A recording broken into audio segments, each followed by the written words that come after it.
Model হচ্ছেন আমাদের প্রিয় নবী মুহাম্মদ সাল্লাল্লাহু আলাইহি ওয়াসাল্লাম। তিনি মানুষ হয়েছেন, জন্মলাভ করেছেন কোথায়? মক্কায়। মানুষ হয়েছেন মক্কায়। মক্কার সব মানুষেরাই ওনাকে সবচেয়ে ভালো মানুষ বলে চিনত। কিন্তু যেদিন তিনি বললেন কুলু লা ইলাহা ইল্লাল্লাহ তুফলিহু, সেদিন থেকে তিনি খারাপ মানুষ হয়ে গেলেন। সেদিন থেকে তিনি আর ভালো মানুষ না। যত রকমের বাধা, যত রকমের ব্যথা, যত রকমের গালি, যত রকমের অপবাদ, যত রকমের প্রতিবন্ধকতা সব চেষ্টা করলো। নবী মুহাম্মদ সাল্লাল্লাহু আলাইহি সাল্লাম কি উল্টা গালি দিয়েছিলেন? উল্টা কষ্ট দিয়েছিলেন? নবী মুহাম্মদ সাল্লাল্লাহু আলাইহি ওয়াসাল্লাম সাহায্য চেয়েছিলেন কার কাছে? দোয়া করেছিলেন কার কাছে? এভাবেও দোয়া করেছিলেন, হে আল্লাহ, আমার কওম তারা বোঝেনি, না বুঝে আমার প্রতি তারা অন্যায় করছে, জুলুম করছে। আল্লাহ তাদেরকে হেদায়েত দাও, এই দোয়াই করেছিলেন। তাই আজকে এখানে যারা আছেন দায়িত্বে, আমি সবাইকে সেই পরামর্শটাই দেব। আমাদের মডেল হচ্ছেন নবী মুহাম্মদ সাল্লাল্লাহু আলাইহি ওয়াসাল্লাম, অন্য কেউ নয়, অন্য কোন পীর ফকিরের অনুসারী নই। আমরা অনুসারী হলাম নবী মুহাম্মদ সাল্লাল্লাহু আলাইহি ওয়াসাল্লাম। আল্লাহ রাব্বুল আলামিন তাকে আমাদের গোটা বিশ্বের মুসলিমের জন্য মডেল হিসেবে দিয়েছেন। আল্লাহ বলেন, লাকাদ কানা লাকুম ফি রাসূলিল্লাহি উসওয়াতুন হাসানাহ, তোমাদের জন্য উত্তম আদর্শ হলো কার মাঝে? রাসূলুল্লাহ সাল্লাল্লাহু আলাইহি ওয়াসাল্লামের মাঝে। তিনি নিজের হয়েও যখন এত বাধা বিপত্তির শিকার হলেন, আর তিনি এর বিপরীতে কি করলেন? তাদের জন্য বেশি বেশি দোয়া করলেন। তাই আমিও সবাইকে সেই পরামর্শ দেব, যারা আমাদের এই মসজিদের বাধা দিতে চায়, হয়তো বুঝে নাই, না বুঝে বাধা দিচ্ছে, মাদ্রাসার বাধা দিতে চায়, না বুঝে বাধা দিচ্ছে,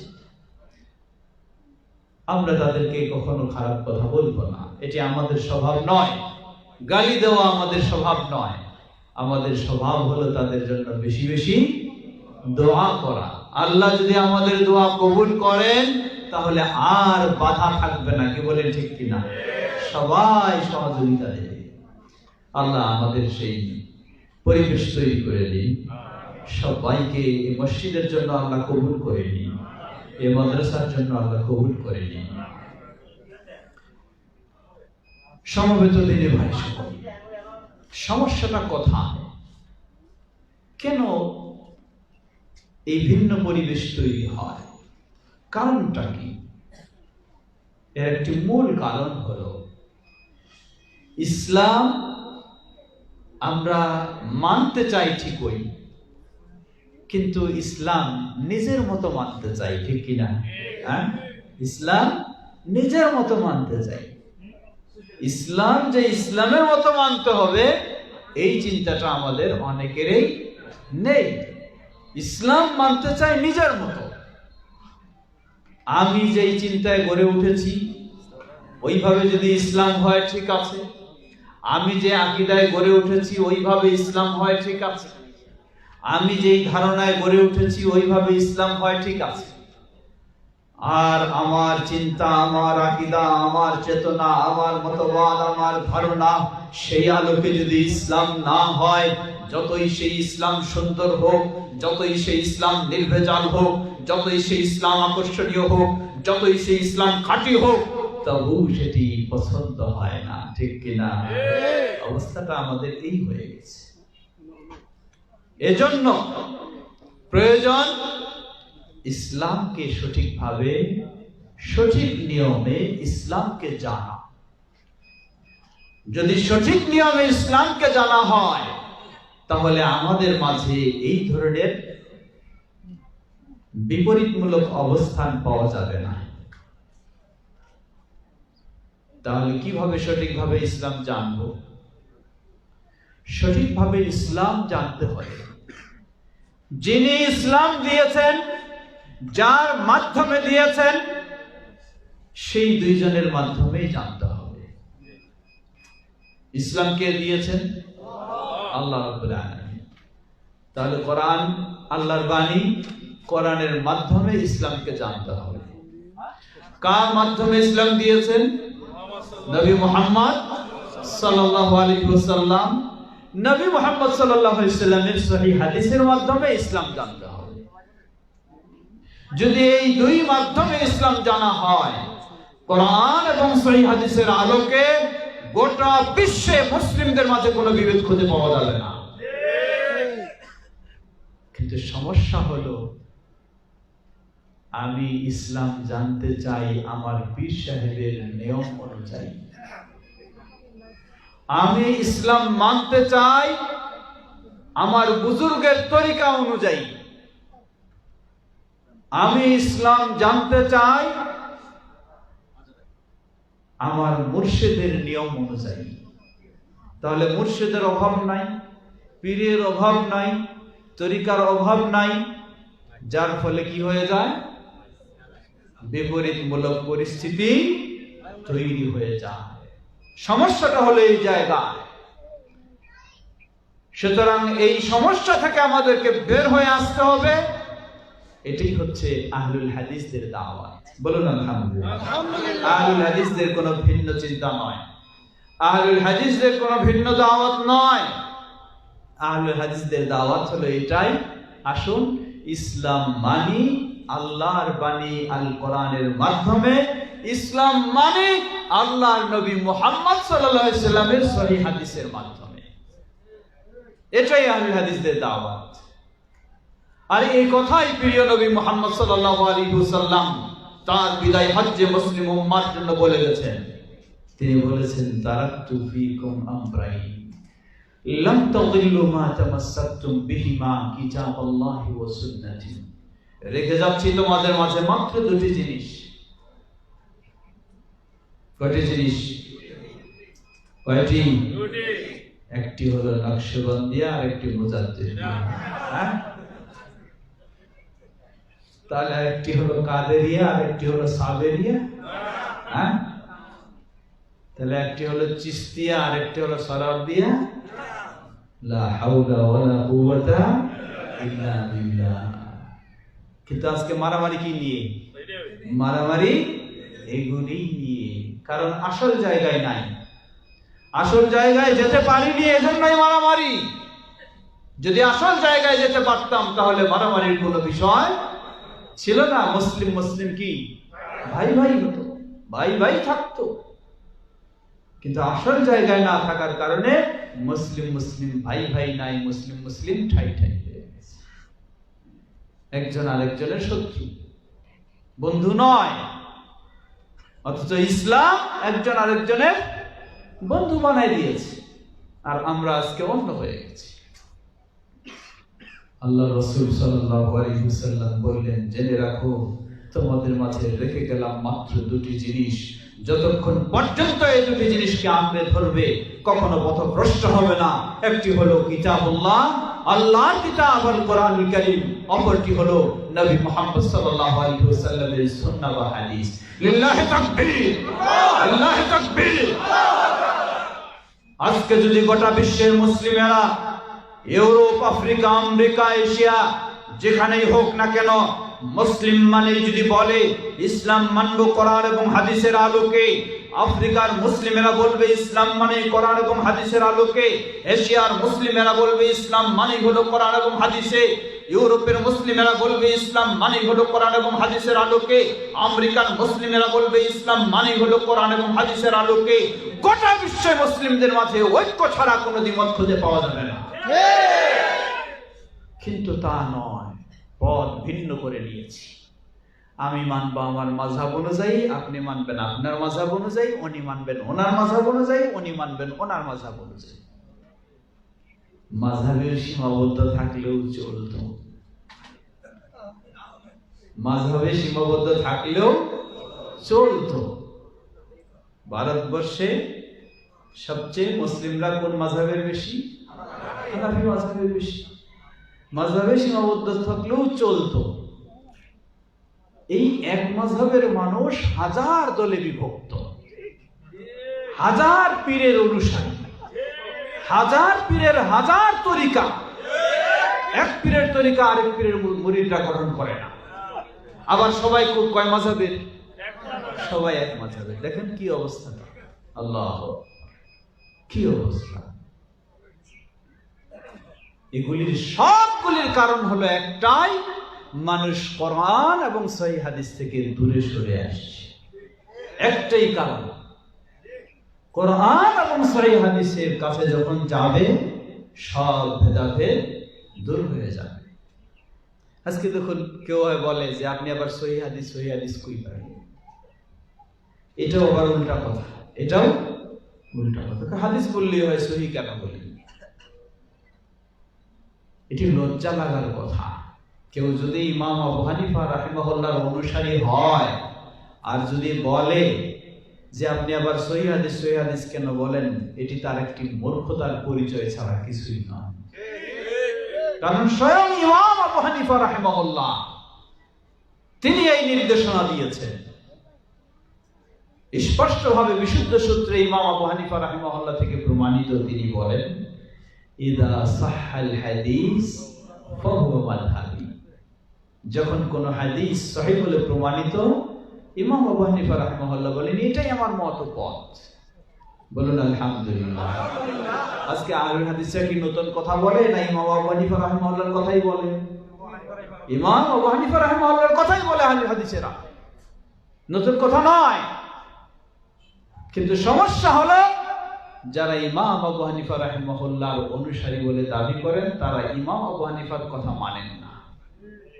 ইমাম আবু হানিফা রাহিমাহুল্লাহর কথা মানেন না, এটাই হলো সমস্যা। মানেন নিজের মন গড়া কথা, মানেন নিজের চিন্তার কথা, মানেন নিজের পীর সাহেবের কথা, মানেন নিজের মুফতির কথা, মানেন নিজের গাউস কুতুবের কথা। যদি ইমাম আবু হানিফা রাহিমাহুল্লাহর কথা মানতেন, তাহলে আহলুল হাদিসদের সাথে কোনো ভিন্নতা পাওয়া যেত না। একই বিষয়। ইমাম আবু হানিফা রাহিমাহুল্লাহ তিনিও সাধ্যপক্ষে কোরআন সুন্নাহ জেনে মেনে চলার চেষ্টা করেছেন, মুসলিম উম্মাহকে নির্দেশনা দিয়েছেন। হাদিস দুর্বল হলেও সেটির গুরুত্ব দেননি, সহিহ হওয়ার জন্য তিনি চেষ্টা করেছেন, জানার চেষ্টা করেছেন, মানার চেষ্টা করেছেন, নবীন ঘোষণা দিয়ে গেছেন। প্রিয় ভাইরা আমার, আল্লাহ সুবহানাহু ওয়া তাআলার কাছে দোয়া করি, আল্লাহ আমাদেরকে কোরআন এবং সুন্নাহর দিকে ফিরে আসার তৌফিক দান করুন। আমিন। আহলুল হাদিস নিয়ে অনেক বিভ্রান্তি ছড়ানো হয়। বলা হয় আহলে হাদিস বুঝেন না, আহলে হাদিস কারা? কয় আহলে হাদিস এরা তো হাদিস ছাড়া কোরআন মানে না। এরা কি মানে? আহলে হাদিস মানে হাদিসের অনুসারী, এরা কোরআন মানে না। তারপরে বলে যে বলো তো, যে কোরআন মানে না সে কি মুসলমান? এর মানে কি? এর মানে আহলে হাদিস মুসলমান নয়। লা হাওলা ওয়ালা কুওয়াতা ইল্লা বিল্লাহ। কিভাবে বোঝায় মানুষকে? এটি হলো তার একটি অজ্ঞতা, মূর্খতার পরিচয় ছাড়া কিছুই নয়। সে কোরআনও চিনে না, সে কোরআনও চিনে না, কোরআনও জানে না, কোরআনের পরিচয় সে জানে না। যদি কোরআনের পরিচয় জানতো তাহলে মূর্খের মতো এই কথা বলতো না।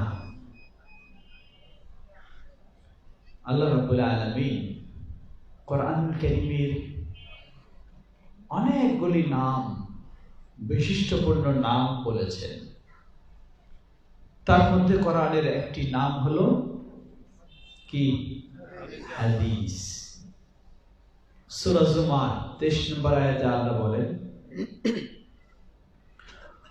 আল্লাহু নাযালা আহসানাল হাদিস। আল্লাহ সর্বোত্তম হাদিস নাজিল করেছেন। বলুন সুবহানাল্লাহ। সুবহানাল্লাহ। আল্লাহ সর্বোত্তম হাদিস নাজিল করেছেন। কোনটা হাদিস? কি সেটা? কোরআন। তাহলে কোরআনকে হাদিস কে বললেন? স্বয়ং আল্লাহ বললেন। এভাবে কোরআনুল কারীমকে 8 জায়গায় আল্লাহ রাব্বুল আলামিন হাদিস বলে পরিচয় দিয়েছেন। আরেকটু সহজ ভাষায় আসুন। হাদিসের শাব্দিক অর্থ বাণীও হয়। কি হয়? বাণী। কোরআন কার বাণী? আল্লাহর বাণী। তাহলে কোরআন কার হাদিস? আল্লাহর হাদিস।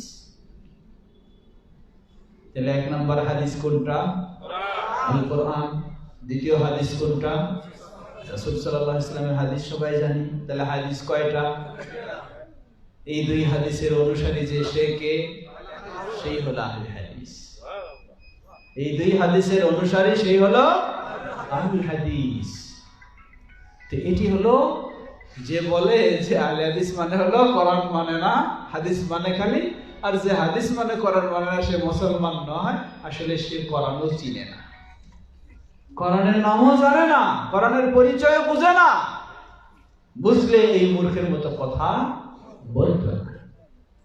তো আহলুল হাদিস অর্থ হলো যারা আকীদার ক্ষেত্রে, আমলের ক্ষেত্রে, ইবাদতের ক্ষেত্রে, ইসলামের প্রতিটি বিষয়ের ক্ষেত্রে কোরআন এবং সহিহ হাদিস অনুযায়ী মেনে চলার চেষ্টা করে, তারাই হচ্ছেন আহলুল হাদিস।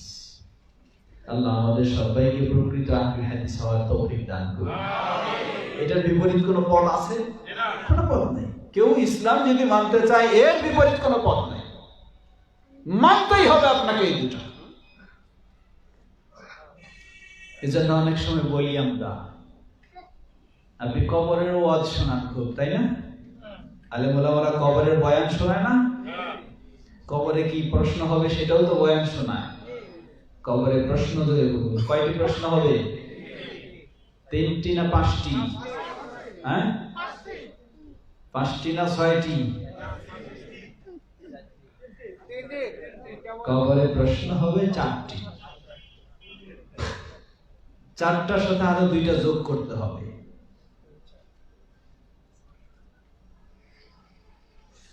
তাহলে হবে 6টা। 4টা কি? প্রথম হলো মান রাব্বুকা, তোমার রব কে। দ্বিতীয় হলো মা দীনুকা, তোমার দিন কি। তৃতীয় হলো মান নবিয়ুকা, তোমার নবী কি। চতুর্থ হলো যে উত্তর দিতে পারবে, তার জিজ্ঞাসা করা হবে। এটি চতুর্থ হলো তার জন্য যে উত্তর দিতে পারবে। কিভাবে তুমি জেনেছো? কিভাবে তুমি জেনেছো? সে জবাব দিবে আমি কিতাব পড়ে জেনেছি। পঞ্চম প্রশ্ন হবে তোমার মাযহাব কি ছিল। পঞ্চম প্রশ্ন হবে তোমার মাযহাব কি ছিল। কারণ 4 মাযহাব মানা ফরজ না? কবরে তো প্রশ্ন আসবেই। 4 মাযহাব মানা যেহেতু ফরজ, এজন্য 5 নম্বর প্রশ্ন হবে তোমার মাযহাব কোনটা ছিল বলো। এখন কেন মাননি মাযহাব বলো। এটা যদি জবাব দিতে পারেন তাহলে 6 নম্বর প্রশ্ন হবে তোমার তরিকা কি ছিল। নকশবন্দিয়া ছিল না মুজাদ্দিদিয়া ছিল না চিশতিয়া ছিল, বলো তোমার তরিকা কি। লা হাওলা ওয়ালা কুওয়াতা ইল্লা বিল্লাহ। এভাবে ইসলামকে মন গড়া তৈরি করা হয়, এভাবে ইসলামকে মন গড়া তৈরি করা হচ্ছে। জেনে নিন, আপনি যাই হন আপনাকে কবরে জবাব দিতেই হবে নবী মুহাম্মদ সাল্লাল্লাহু আলাইহি ওয়াসাল্লাম সম্পর্কে। জবাব দিতেই হবে, ভিন্ন কোনো পথ নেই। কিন্তু আজকে আমাদের অবস্থাটা কি হয়েছে? কাউকে যদি আপনি একটা হাদিস থেকে কিছু বলেন, তিনি প্রশ্নের আপনাকে উল্টা প্রশ্ন করেন যে আপনি যেটা বললেন এটা কি আমাদের মাযহাবে আছে নাকি, বলেন কি ঠিক কি না? উল্টা বলে যে আমাদের মাযহাবে আছে নাকি বলেন। এর মানে মাযহাবে থাকলে মানবো, না থাকলে মানবো না। কত দুঃখের বিষয়। এখানে একটি বড় পার্থক্য দেখুন। কোন মাযহাবী ব্যক্তি হলে তিনি বলবেন যে এটা মাযহাবে আছে কিনা বলেন, থাকলে মানবে, না হলে মানবে না। কিন্তু আহলুল হাদিসের প্রশ্ন কি? আহলুল হাদিস ব্যক্তি বলবে যে কোরআন হাদিসে আছে কিনা। আল্লাহু আকবার। আহলুল হাদিস ব্যক্তির প্রশ্ন হলো আপনি যে একটা বললেন এটি কোরআন হাদিসে আছে কিনা দেখান। যদি কোরআন হাদিসে থাকে তাহলে মানতে প্রস্তুত, যদি কোরআন হাদিসে না থাকে দুনিয়ার সব মানুষ বলল ইসলামের নামে মানতে প্রস্তুত নয়। এটি হলো আহলুল হাদিসদের কথা। কিন্তু আমাদের অন্য ভাইদের কথা হলো ডাইরেক্ট কোরআনে থাকুক না থাকুক বুঝি না, হাদিসে থাকুক না থাকুক বুঝি না, বুঝি মাযহাবে আছে কি না, তরিকার আছে কি না, পীর সাহেব বলেছেন কি না। লা হাওলা ওয়ালা কুওয়াতা ইল্লা বিল্লাহ। এভাবে ইসলামকে আমরা নষ্ট করেছি। এজন্য আহলে হাদিসদের আহ্বান, বিশেষ করে বর্তমান বিশ্বে, মুসলিম বিশ্বে আজকে ক্ষতিগ্রস্ত, সর্বত্রই মুসলিমেরা নির্যাতিত, নিষ্পেষিত, মাজলুম হিসাবে জীবনযাপন করছে অধিকাংশ ক্ষেত্রে। এর অনেকগুলি কারণ, তার মাঝে একটি বড় কারণ হলো মুসলিমদের মাঝে অনৈক্য, দ্বিধা বিভক্ত, ঠিক কিনা? এটি একটি বড় কারণ। মুসলিমেরা বিভক্ত হয়ে নিজেরা নিজেদের বিরুদ্ধেই সংগ্রাম চালাচ্ছে, অন্য তো দূরের কথা। এই বিভক্ত দূর করে ঐক্যে ফিরে আসা মুসলিমদের জন্য এখন একটি বড় ফরজ দাঁড়িয়ে গেছে, বড় ফরজ দাঁড়িয়ে। কিন্তু ঐক্যের পথে আসার পথ কি? ঐক্যের দিকে আসার পথ কি? আমি ডাকছি আমার মাযহাবের দিকে, আমি ঐক্যের বক্তব্য দিচ্ছি যে মুসলিমদের ঐক্যবদ্ধ হতেই হবে, কোনো পথ নাই এছাড়া। এরপরে বলি যে ঐক্যবদ্ধ হতে হবে, আমি হানাফি মাযহাবের অনুসারী, এই মাযহাবের মাধ্যমেই ঐক্যবদ্ধ হতে হবে। আরেকজন ঐক্যের বক্তব্য দিয়ে মাঠ গরম করে ফেলছেন। শেষে তিনি বলছেন যে ঐক্য ছাড়া বিকল্প পথ নেই, ঐক্যবদ্ধ হতেই হবে। কিন্তু কিভাবে? আমি শাফি মাযহাবের অনুসারী, এই শাফি মাযহাবটাই হলো ঠিক, এটার মাধ্যমেই ঐক্য হতে হবে। আরেকজন বলেন এই যে মালিকি মাযহাবের অনুসারী, এই মালিকি মাযহাবটাই ঠিক, এটার মধ্য দিয়ে ঐক্যবদ্ধ হতে হবে। আরেকজন বলেন হাম্বলি মাযহাবটাই ঠিক, এটার মাধ্যমে ঐক্যবদ্ধ হতে হবে। কিয়ামত পর্যন্ত যতই আপনি বক্তব্য দেন, ঐক্য কোনোদিন সম্ভব হবে না। কারণ ইসলামটাকে আপনি বিভক্ত করে ফেলেছেন মাযহাব দিয়ে। কেউ নিজের মাযহাব ছেড়ে আরেক মাযহাবে যাচ্ছেন না, সুতরাং ঐক্য জীবনে কিয়ামত পর্যন্ত হবে না। তাহলে ঐক্যের পথ কি? পৃথিবীতে মুসলিমেরা ঐক্যবদ্ধ ছিলেন কি না ইতিহাস খুঁজে দেখতে হবে। যদি ঐক্যবদ্ধ হিসাবে কখনো ছিলেন, কিভাবে ছিলেন, ওই পথেই আপনাকে ফিরে যেতে হবে। পৃথিবীতে মুসলিমেরা ঐক্যবদ্ধ ছিলেন নবী মুহাম্মদ সাল্লাল্লাহু আলাইহি সাল্লামের যুগে, ঠিক কিনা? ঐক্যবদ্ধ ছিলেন খোলাফায়ে রাশিদিনের যুগে, ঠিক কিনা?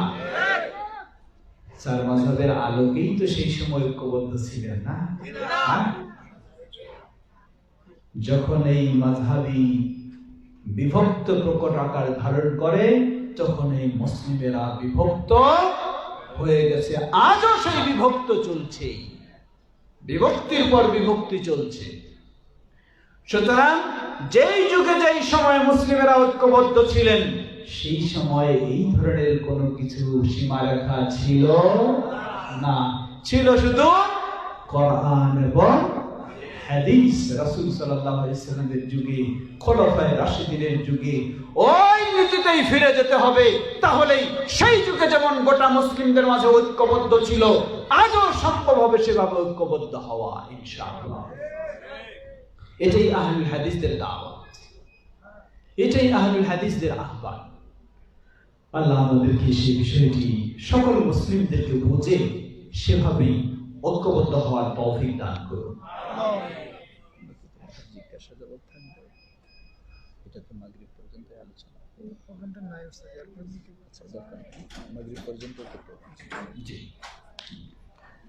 প্রিয় ভাইরা আমার, আমি একটি ছোট্ট আয়াত পেশ করেছিলাম। ফিরে আসি সেই আয়াতের আলোচনায়। কিছুটা ভূমিকামূলক কথা চলল। আয়াতটি সূরা নাহলের 33 নম্বর আয়াত, সূরা মুহাম্মদের 33 নম্বর আয়াত। আল্লাহ রাব্বুল আলামিন একটি শক্ত কথা বলেছেন। আজকে মানুষেরা সময় সুযোগে কষ্ট করে সালাত আদায় করছি, সিয়াম পালন করছি, দান সদকা করছি, কোরআন তেলাওয়াত করছি, যাকাত দিচ্ছি, শত ব্যস্ততার মধ্য দিয়েও কষ্ট করে ইবাদতগুলি করছি, কিন্তু আবার এই ইবাদতগুলি নিজেরাই যেন নষ্ট করে ফেলছি। আল্লাহ তাআলা বললেন ওই আয়াতের শেষে, ওয়ালা তুবতিলু আমালাকুম, তোমরা তোমাদের আমলগুলিকে বাতিল করে দিও না। তাহলে আমাদের আমলকে বাতিল কে করে? আমরা নিজেরাই আমাদের আমলকে বাতিল করি। আল্লাহ এটাই বললেন যে তোমরা তোমাদের আমলকে বাতিল করে দিও না, নিজেরাই নিজেদের আমলকে নষ্ট করে দিচ্ছি। কিভাবে? আল্লাহ রাব্বুল আলামিন এই অংশের আগে দুটি নির্দেশ দিয়েছেন। ওই নির্দেশ অনুযায়ী যদি আমল করা না হয় তাহলে নিজেই নিজের সালাতকে বাতিল করে দেই, নিজেই নিজের সিয়াম যাকাত সবকিছুকে যেন বাতিল করে দেই। কি সেই নির্দেশ? আল্লাহ বললেন, ইয়া আইয়ুহাল্লাযীনা আমানু আতিউল্লাহ ওয়া আতিউর রাসূল। দুটি নির্দেশ আমল ঠিক থাকার জন্য, ঠিক রাখার জন্য দুটি নির্দেশ। প্রথম নির্দেশ হলো, ওহে যারা ঈমান এনেছো, আতিউল্লাহ, কার আনুগত্য করো? যারা বলেন কার? তাহলে ইবাদত হবে কার জন্য?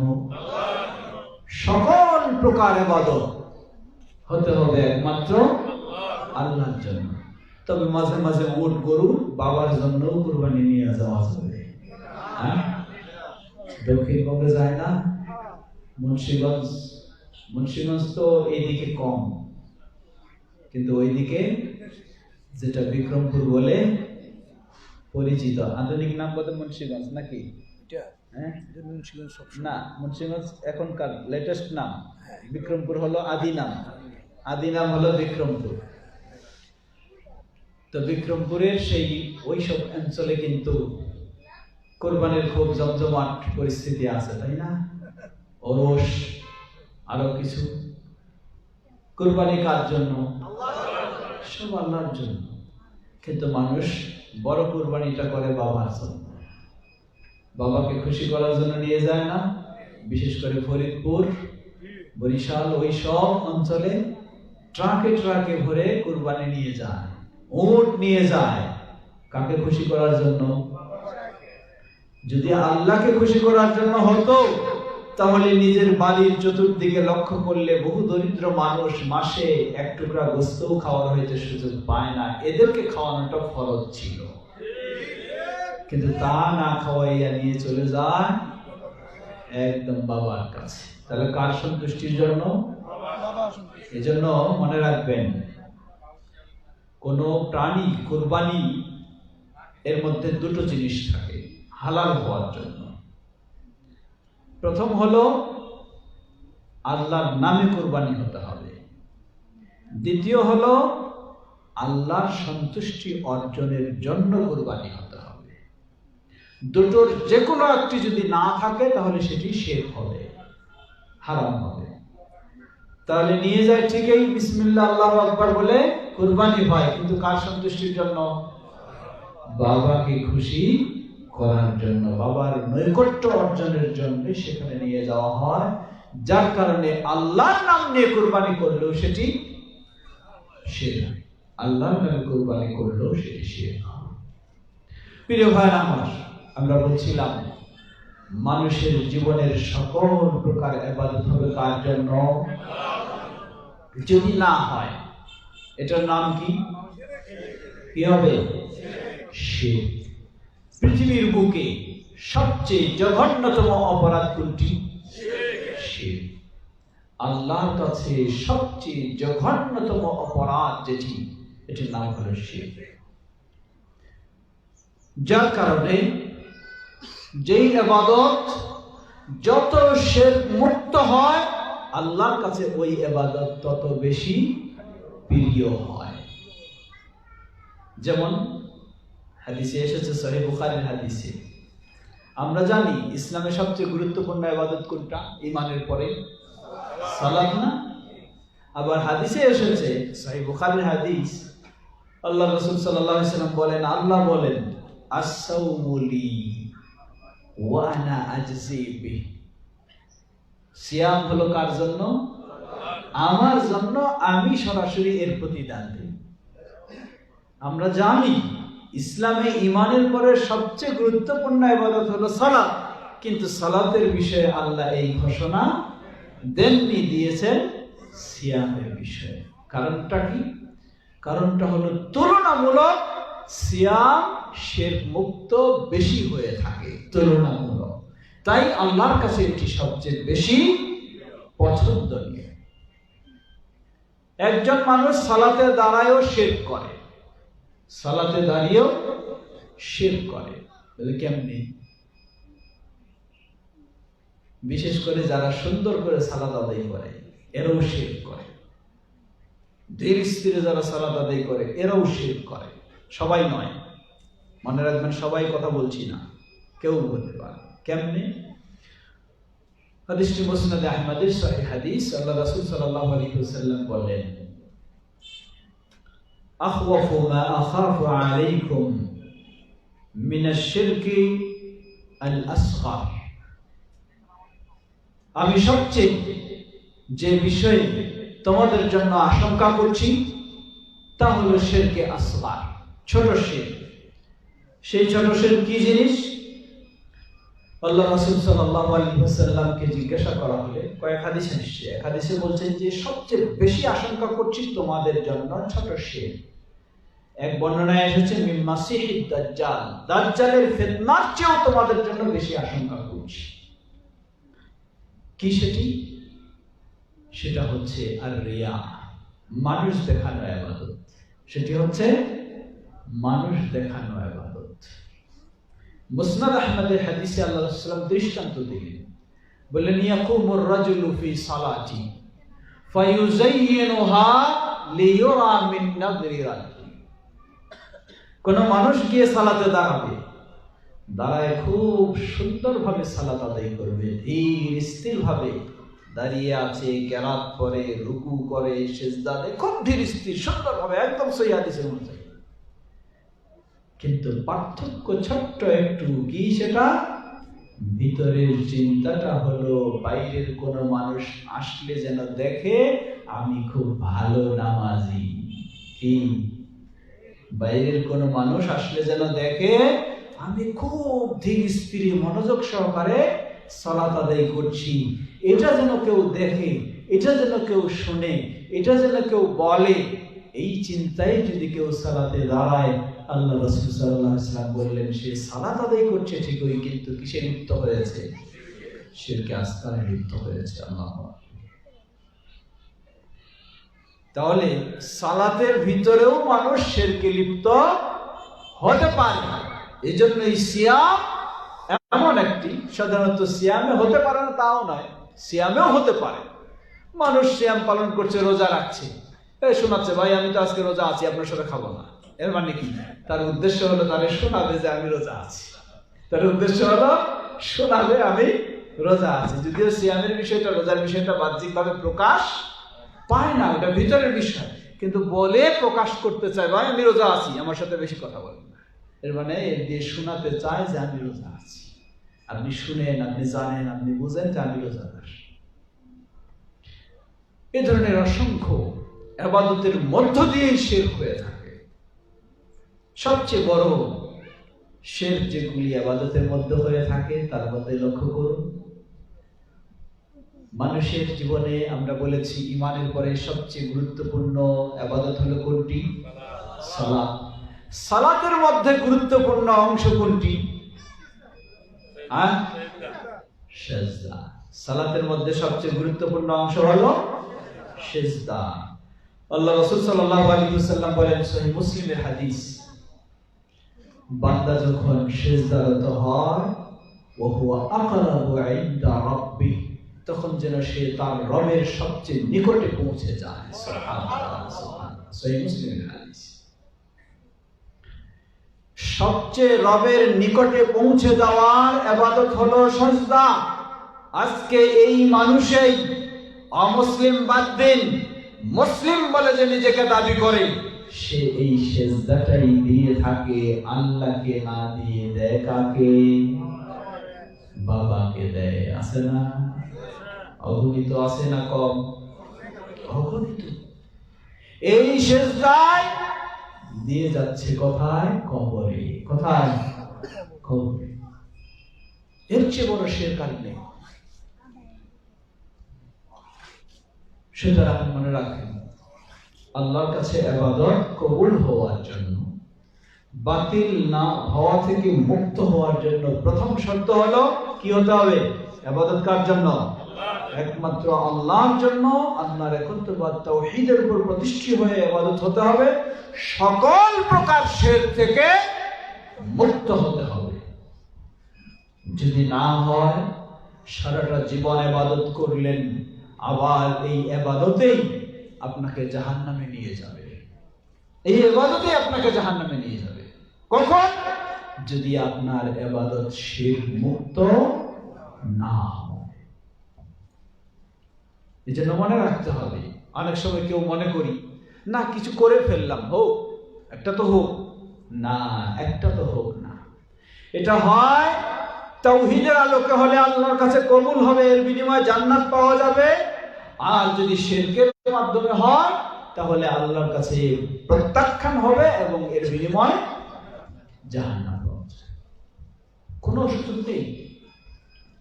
প্রিয় ভাইরা আমার, লক্ষ্য করুন, জান্নাতের আশায় ছুটছি, কিন্তু জান্নাত কিভাবে নিজেই যেন হারাম করে ফেলবো। আল্লাহ রাব্বুল আলামিন সূরা মায়েদা 72 নম্বর আয়াতে বলেন, ইন্নাহু মান ইউশরিক বিল্লাহ ফাকাদ হারামাল্লাহু আলাইহিল জান্নাহ ওয়া মাওয়াহুন নার ওয়া মা লিয-যালিমিনা মিন আনসার। ইন্নাহু মান ইউশরিক বিল্লাহ, যে এই ইবাদত করতে গিয়ে, হতে পারে আকীদায়, হতে পারে ইবাদতে, আল্লাহর সাথে শিরকে লিপ্ত হয়, আল্লাহ বলছেন আমি তার জন্য জান্নাতকে হারাম করে দিলাম। নাউযুবিল্লাহ।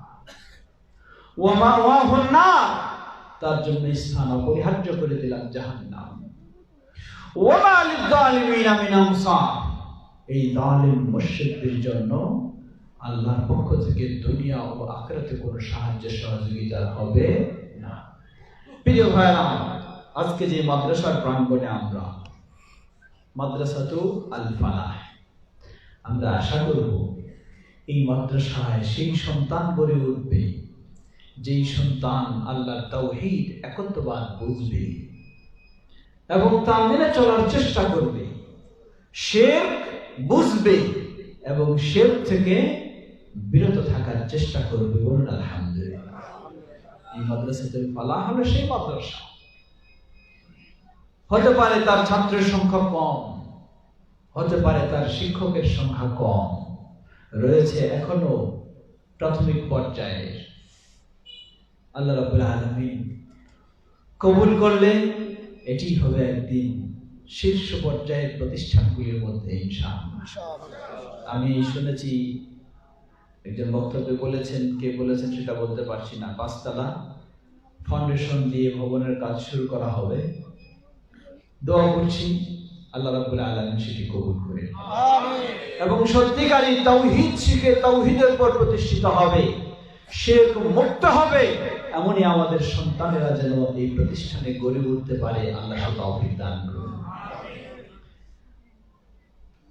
অতএব আমাদেরকে মনে রাখতে হবে, এই মাদ্রাসায় যদি সেই হয়, আজকে আফসোসের সাথে বলতে হয় আমাদের দেশের মাদ্রাসার অভাব নেই, কিন্তু এই মাদ্রাসায় পড়ালেখা করেই মাজারের ব্যবসা হয়, হয় না? এই মাদ্রাসায় পড়ালেখা করে বিনা পুঁজির ব্যবসা চলে, চলে না? সবটা নয়, কিন্তু হচ্ছে। কেন? কারণটা কি? কারণ হলো মাদ্রাসা আছে ঠিকই, ইসলামী শিক্ষার পরিকল্পনাও ঠিকই, কিন্তু যেই ইসলাম আল্লাহ দিয়েছেন, যেই ইসলাম নবী মুহাম্মদ সাল্লাল্লাহু আলাইহি ওয়াসাল্লাম রেখে গেছেন, ওই নির্ভেজাল ইসলাম, তাওহীদের ইসলাম, শিরক মুক্ত ইসলাম শিক্ষা দেওয়ার পরিকল্পনা নেই। কি বলে ঠিক কিনা? তাই সমস্যা। বাংলাদেশ জমিয়তে আহলে হাদিস, বাংলাদেশে আহলে হাদিসদের মূল সংগঠন জমিয়তে আহলে হাদিস একটি বোর্ড গঠন করেছে, আহলে হাদিস তালিমি বোর্ড। বলুন আলহামদুলিল্লাহ। যেখানে প্রায় 1000-এর মতো মাদ্রাসা এই বোর্ডের অন্তর্ভুক্ত রয়েছে। আমরা আশা করছি মাদ্রাসাতুল ফালাহ সেই বোর্ডের সাথে সম্পৃক্ত হয়ে আপনাকে কষ্ট করতে হবে না, সিলেবাস নিয়ে চিন্তা করবেন কি সিলেবাস পড়াবেন। আলহামদুলিল্লাহ, আপনার জন্য সিলেবাস মানসম্মত, যুগোপযোগী, তাওহীদের আলোকে, শিরক মুক্ত, সুন্নাহর আলোকে, বিদআত মুক্ত, কোরআন ও সহিহ হাদিসের আলোকে সেই সিলেবাস প্রস্তুত রয়েছে। বোর্ডের সাথে সম্পৃক্ত হলেই আপনি সেই বোর্ডের সিলেবাস দিয়ে প্রতিষ্ঠানে উপকৃত হতে পারবেন। ঠিক তেমনই ভাবে পাঠ্যপুস্তকও পাওয়া যায় না আমাদের দেশে, যা নিজের পক্ষ থেকে প্রিন্ট করাও সম্ভব নয়। বোর্ড সেই সমস্ত পাঠ্যপুস্তক প্রকাশ করে সরবরাহ করছে, সেখানেও সহজে নিতে পারেন। বোর্ডের একটি টার্গেট হলো এই বোর্ডের অধিভুক্ত বেশ অনেকগুলি মাদ্রাসা যেগুলি হাই লেভেলের, অনার্স লেভেলের, সেগুলি অলরেডি অধিভুক্ত হয়েছে বিশ্বের অন্যতম ইসলামী শিক্ষা বিদ্যাপীঠ মদিনা ইসলামিক ইউনিভার্সিটির সাথে, উম্মুল কোরা ইসলামিক ইউনিভার্সিটির সাথে। তাই আমাদের এই বোর্ডের টার্গেট হলো যেন সেই মক্কা মদিনার নির্ভেজাল সেই ইসলামের সঠিক সিলেবাসের আলোকে আমাদের মাদ্রাসাগুলিকে সেই শিক্ষার বা সেই পরিবেশ বা সেই সিলেবাস দেওয়ার সুযোগ করা যায়। সেটি হচ্ছে বোর্ডের একটি গুরুত্বপূর্ণ লক্ষ্য। বলুন আলহামদুলিল্লাহ। আল্লাহর কাছে দোয়া করি আল্লাহ সেটি তৌফিক দান করুন, সেটি কবুল করে নিন। তাই আমরা আশা রাখবো এবং মাদ্রাসা কর্তৃপক্ষকে আহ্বান জানাবো যে আপনারা সেভাবেই দিক নির্দেশনা নেওয়ার চেষ্টা করুন। ইনশাআল্লাহ সেই সব বিষয় নিয়ে আর চিন্তা করতে হবে না, চিন্তা করবেন কিভাবে সেটিকে বাস্তবায়ন করবেন। আল্লাহ আমাদের সবাইকে এই মাদ্রাসাকে সুপ্রতিষ্ঠিত করার পিছনে অবদান রাখার তৌফিক দান করুন। আমিন। প্রিয় ভাই আমার, বলছিলাম যে সেই আয়াতে আল্লাহ রাব্বুল আলামিন বললেন নির্দেশ কয়টি? দুটি। প্রথম নির্দেশ হলো কার আনুগত্য? একমাত্র। কার জন্য ইবাদত? কাকে খুশি করার জন্য? কার সন্তুষ্টির জন্য? কার নির্দেশে? কার দাসত্বে? একমাত্র আল্লাহ। দ্বিতীয় হলো ওয়া আতিউর রাসূল, তোমরা অনুসরণ করো কার? রাসূল মুহাম্মদ সাল্লাল্লাহু আলাইহি ওয়াসাল্লাম। কারণ আমরা ইসলাম পেয়েছি কার মাধ্যমে? রাসূলুল্লাহ সাল্লাল্লাহু আলাইহি ওয়াসাল্লামের মাধ্যমে, ভিন্ন কারোর মাধ্যমে নয়। পরবর্তীতে আলেম সমাজ পর্যায়ক্রমে করেছেন, কিন্তু মূল ইসলাম পেয়েছি আল্লাহর পক্ষ থেকে কার মাধ্যমে? রাসূলুল্লাহ সাল্লাল্লাহু আলাইহি ওয়াসাল্লামের মাধ্যমে। সুতরাং একজন মুসলিমকে তার জীবনের সকল আমলগুলি, সকল কাজগুলি একদিকে করতে হবে শুধু আল্লাহর জন্য, অপর দিকে করতে হবে শুধু কার অনুসরণ করে? মুহাম্মদ সাল্লাল্লাহু আলাইহি ওয়াসাল্লামের অনুসরণ করে এবং তার নির্দেশেই খোলাফায়ে রাশিদিন ও সাহাবীদের, ভিন্ন কোনো ব্যক্তি নয়। আমাদের ধারণা হয়ে গেছে বাপ দাদার নিয়ম অনুযায়ী আমাদেরকে দিন মেনে চলতে হবে, তাই না? বাপ দাদার নিয়ম অনুযায়ী দিন মেনে চললে দিন পাওয়া যাবে না, দিন থেকে বঞ্চিত হতে হবে, দিন থেকে বঞ্চিত হতে হবে। এর অর্থ এই নয় বাপ দাদার সাথে দুর্ব্যবহার করবো, এটা নয়। বাপ দাদার সাথে অবশ্যই ইসলামের নির্দেশেই, কোরআন হাদিসের নির্দেশেই তাদের সাথে আমাদের সব সময় সদাচরণ হবে। কিন্তু ইসলাম মানতে হবে কার অনুসরণ করে? মুহাম্মদ সাল্লাল্লাহু আলাইহি ওয়াসাল্লামের অনুসরণ করে। এজন্য একজন অমুসলিম যখন ইসলামে প্রবেশ করবে তারে কি বলতে হয়? আশহাদু আল্লা ইলাহা ইল্লাল্লাহ ওয়াহদাহু লা শারীকা লাহ। এক হলো তাওহীদের স্বীকৃতি, অপর হলো শিরক মুক্ত হওয়ার স্বীকৃতি। দ্বিতীয় ওয়া আশহাদু আন্না মুহাম্মাদার রাসূলুল্লাহ সাল্লাল্লাহু আলাইহি ওয়াসাল্লাম। আশ্চর্য হতে হয়, কত ভয়ঙ্কর কথা। ইউটিউবে বহুল প্রচলিত একটি ভিডিও রয়েছে।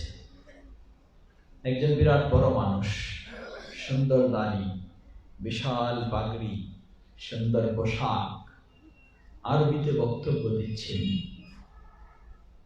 তিনি তার বক্তব্যে বলছেন, আমাদের সংগ্রাম চলবেই, আন্দোলন চলবেই যতদিন না মদিনার মসজিদে বা মক্কার মসজিদে শোনা যায় আশহাদু আন্না আলিয়া ওয়ালিউল্লাহ।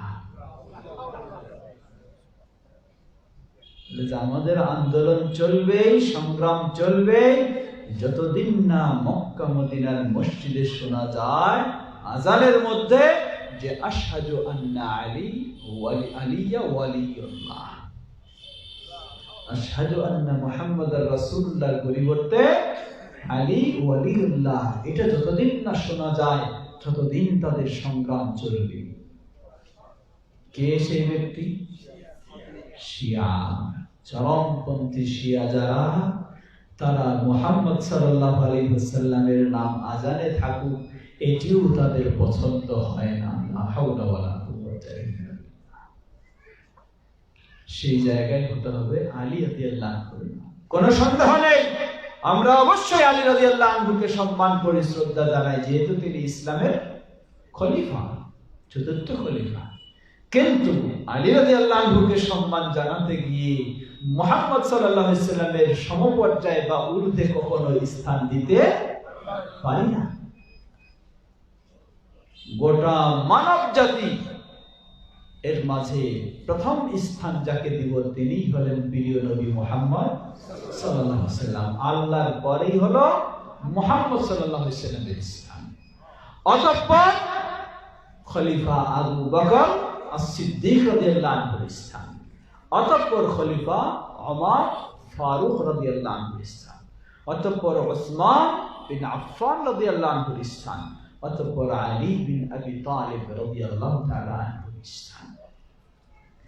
প্রিয় ভাইরা, যে বিষয়টি বলছিলাম, সুতরাং আপনি যদি এটাও বলেন যে আবু বকর রাদিয়াল্লাহু আনহুর অনুসরণ করব, নবী সাল্লাল্লাহু আলাইহি ওয়াসাল্লামকে বাদ দিয়ে তবু কোনো সুযোগ নাই। তাহলে যেখানে আবু বকর রাদিয়াল্লাহু আনহুকে অনুসরণ করবেন, নবী সাল্লাল্লাহু আলাইহি ওয়াসাল্লামকে বাদ দিয়ে এটি সুযোগ নাই, তাহলে কি নবী সাল্লাল্লাহু আলাইহি ওয়াসাল্লামকে বাদ দিয়ে কোনো পীর মাশায়েখের অনুসরণের সুযোগ আছে? কোনো বুজুর্গের সুযোগ আছে? কোনো গাউস কুতুবের সুযোগ আছে? কোনো পীর ফকিরের সুযোগ আছে? কোনো ইমাম মুস্তাহিদের সুযোগ আছে? কখনো নেই। এর অর্থ এই নয়, সেখানে যেমন বলেছি যে আলী রাদিয়াল্লাহু আনহুকে নবী সাল্লাল্লাহু আলাইহি ওয়াসাল্লামকে বাদ দিয়ে গ্রহণ করার সুযোগ নাই, এর অর্থ এই নয় যে আলী রাদিয়াল্লাহু আনহুকে আমরা সম্মান করি না, তা নয়।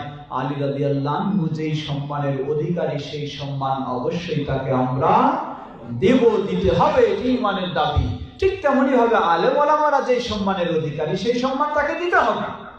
কিন্তু এর অর্থ এই নয় যে মুহাম্মদ সাল্লাল্লাহু আলাইহি ওয়াসাল্লামকে বাদ দিয়ে আলেমকে নিয়ে আমি পড়ে থাকলাম, তা কোনোদিন হতে পারে না। আলেমকে আলেমের সম্মান দেব, বাপদাদাকে বাপদাদার সম্মান দেব, আর মুহাম্মদ সাল্লাল্লাহু আলাইহি ওয়াসাল্লামকে মুহাম্মদ সাল্লাল্লাহু আলাইহি ওয়াসাল্লামের সম্মান দেব। এই নয় মিলাদে খালি দাঁড়াইয়া নবী সাল্লাল্লাহু আলাইহি ওয়াসাল্লামকে বলবো, আর আমলের সময় মুহাম্মদ সাল্লাল্লাহু আলাইহি ওয়াসাল্লামের কোনো খবর নেই। জেনে নিন আপনি মিথ্যুক, আপনি কখনো মুহাম্মদ সাল্লাল্লাহু আলাইহি ওয়াসাল্লামকে ভালোবাসেন না। যদি সত্যি মুহাম্মদ সাল্লাল্লাহু আলাইহি ওয়াসাল্লামকে ভালোবাসতেন, আপনার জীবনের প্রতিটি আমলের ক্ষেত্রে, আকীদার ক্ষেত্রে, আদর্শের ক্ষেত্রে বলতেন, আপনার প্রশ্ন হতে হবে মুহাম্মদ সাল্লাল্লাহু আলাইহি ওয়াসাল্লামের আকীদা কি ছিল, আমি সেই আকীদা গ্রহণ করব। মুহাম্মদ সাল্লাল্লাহু আলাইহি ওয়াসাল্লামের ইবাদত কি ছিল, আমি সেভাবে ইবাদত করব। মুহাম্মদ সাল্লাল্লাহু আলাইহি ওয়াসাল্লামের আদর্শ কি ছিল, আমি সেই আদর্শ গ্রহণ করব। এটা হচ্ছে মুহাম্মদ সাল্লাল্লাহু আলাইহি ওয়াসাল্লামের প্রতি ভালোবাসার পরিচয়।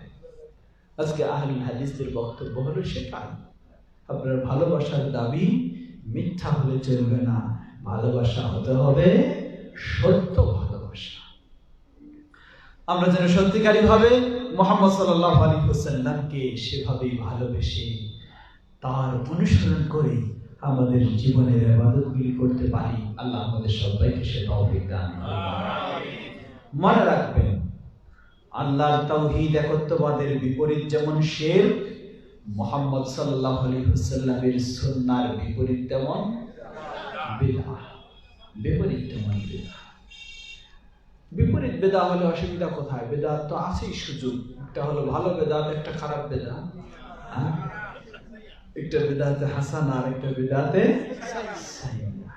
চলতেই হাসানা মানে মুফতি সাহেবের কাছে যেটা হলে ভালো লাগে ওটার নাম হলো বেদাতে হাসানা।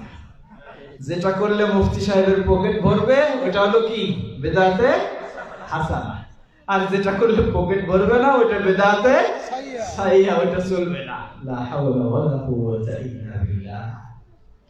1400 বছর আগেই নবী মুহাম্মদ সাল্লাল্লাহু আলাইহি ওয়াসাল্লাম এই ঘোষণাও দিয়েছেন, এটাও স্পষ্ট করে দিয়েছেন। তিনি বলেন, কুল্লু বিদআতিন দালালা, সকল প্রকার বিদআত পথভ্রষ্টতা। কোনটার মাঝে হেদায়েত নেই, কোনটাই মেনে চলার সুযোগ নেই, সবটাই পথভ্রষ্টতা। এজন্যই আল্লাহ রাসূল সাল্লাল্লাহু আলাইহি ওয়াসাল্লাম কঠিনভাবে সতর্ক করেছেন। একদিকে তিনি বলেন, জেনে রাখো, মনে রাখবেন, হাদিসটি বলে শেষ করব, সময় যেহেতু শেষ। এটি অত্যন্ত একটি গুরুত্বপূর্ণ হাদিস এবং এর মাঝে স্পষ্ট হয়েছে সব।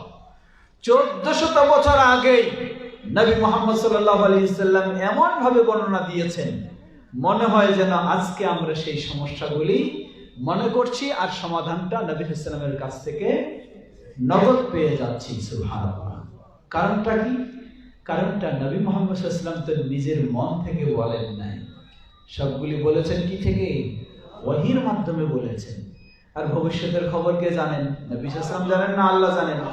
আল্লাহ জানেন। নবী সাল্লাল্লাহু আলাইহি ওয়াসাল্লাম ভবিষ্যতের খবর জানেন না, ভবিষ্যতের খবর জানেন আল্লাহ সুবহানাহু ওয়া তাআলা। কি আজানের সময় হয়ে গেছে? না, দেরি আছে। একটু আমাদের মাদ্রাসার ভর্তির ব্যাপারে কালেকশন করবা? আচ্ছা, কয়টায় আজান হয়? 12তে আজান। 12। আচ্ছা, ঠিক আছে, প্রায় শেষ করব। জি প্রিয় ভাইরা আমার,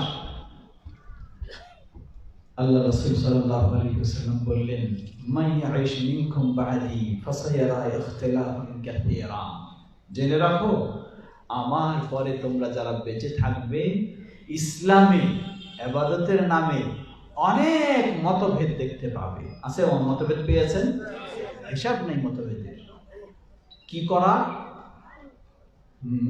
ফাআলাইকুম বিসুন্নতি ওয়া সুন্নতি আল খুলাফা আর রাশিদিন আল মাহদিয়িন।